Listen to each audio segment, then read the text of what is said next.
Sering merasa lebih nyaman sendiri?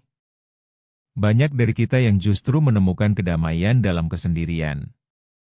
Tapi, kenapa ya bisa seperti itu? Selamat datang di Ruang Tumbuh. Chapter 1, Memahami Diri Sendiri. Sebelum kita melangkah lebih jauh, penting untuk memahami diri sendiri terlebih dahulu. Dalam kesendirian, kita memiliki waktu untuk merenung dan mendalami perasaan kita. Pergi ke tempat sepi, berkumpul dengan pikiran sendiri, sebenarnya bisa sangat menyehatkan. Saat kita sendirian, kita bisa mendengar suara hati kita dengan jelas. Apakah itu menyenangkan? Tentu saja.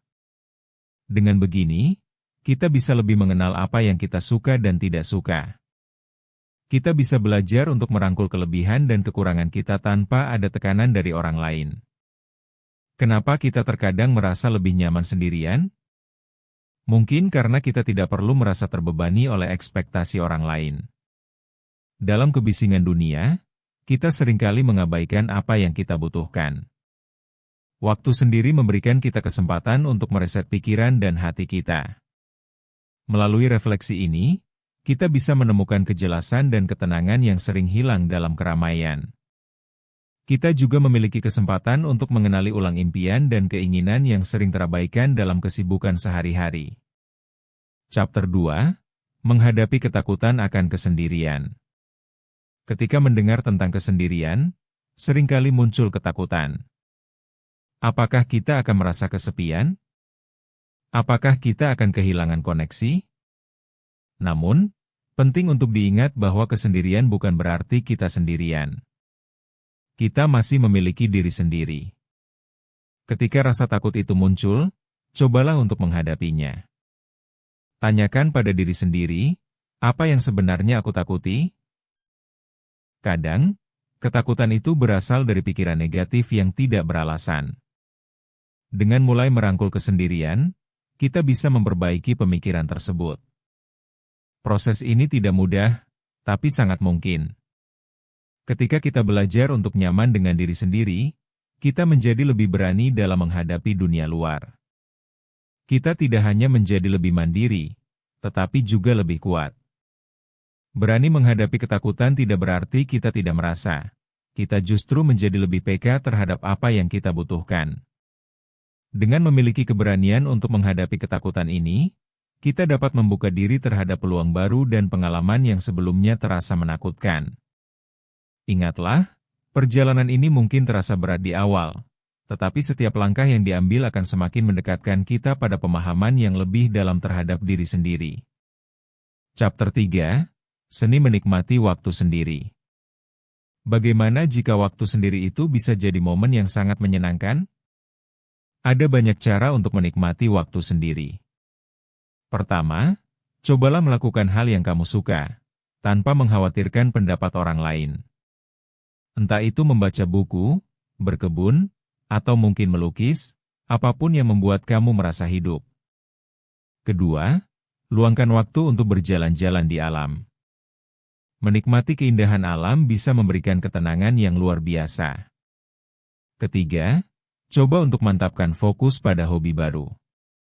Mengembangkan diri dengan hal-hal baru adalah cara yang efektif untuk merasa berharga dan produktif. Selama waktu tersebut, ambil momen untuk menyadari apa yang kamu nikmati dalam setiap kegiatan. Ingat, kesendirian bukanlah hukuman, tetapi persembahan untuk diri sendiri. Saat menikmati waktu sendiri, kita tidak hanya belajar, tetapi juga merawat diri. Jadi, bersikaplah terbuka untuk mengeksplorasi hal-hal baru yang bisa membuatmu lebih bahagia. Dengan melakukan ini, kita juga memberi diri kita kesempatan untuk mengalami kebahagiaan sejati yang datang dari dalam diri kita sendiri. Chapter 4, Refleksi dan Pembelajaran Diri. Kesendirian menghadirkan kesempatan untuk refleksi. Saat kita sendirian, kita bisa memikirkan pengalaman yang telah kita lalui dan hal-hal yang ingin kita capai. Mengapa kita tidak mencatat pikiran-pikiran tersebut? Tulis jurnal tentang apa yang kamu rasakan saat sendirian. Hal ini akan membantu kita memahami pola pikir dan emosi kita lebih baik. Refleksi seperti ini penting untuk tumbuh dan berkembang. Dengan memahami diri lebih dalam, kita bisa memperbaiki kebiasaan yang kurang sehat dan meraih tujuan yang lebih bermakna. Selama proses ini, kita bisa mengidentifikasi apa yang berguna dan mana yang harus ditinggalkan. Kesendirian bukan sekadar waktu kosong. Ini adalah ruang untuk belajar dan berkembang. Semakin kita meluangkan waktu untuk proses ini, semakin kita menyadari potensi dan kekuatan yang ada dalam diri kita. Maka, jadikanlah waktu sendiri sebagai momen untuk menyaring pikiran dan merencanakan langkah-langkah berikutnya dalam perjalanan hidup. Chapter 5, Keseimbangan dalam Hidup. Akhirnya, kita perlu memahami pentingnya keseimbangan. Hidup sehat dan bahagia bukan hanya tentang seberapa sering kita berinteraksi dengan orang lain, tetapi juga seberapa baik kita menjaga hubungan dengan diri sendiri. Dalam mengejar kebahagiaan, kita perlu menciptakan waktu untuk diri sendiri. Ingat, bersosialisasi itu penting, tapi perawatan diri juga tak kalah penting. Dengan menemukan keseimbangan ini, kita bisa hidup lebih bahagia dan bermakna.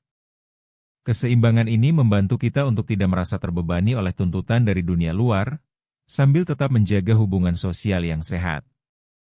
Apa kamu sudah menemukan keseimbangan dalam hidupmu? Kita harus belajar untuk merangkul kesendirian dan kehidupan sosial kita secara beriringan, menciptakan harmoni antara keduanya. Ketika kita menjaga keseimbangan, kita tidak hanya menjadi lebih kuat secara mental, tetapi juga lebih siap untuk menghadapi tantangan yang ada. Dengan cara ini, kita bisa berkontribusi positif dalam kehidupan orang lain sekaligus merawat diri sendiri. Jangan lupa subscribe Ruang Tumbuh untuk lebih banyak pembahasan menarik. Bertumbuh itu proses, bukan lomba.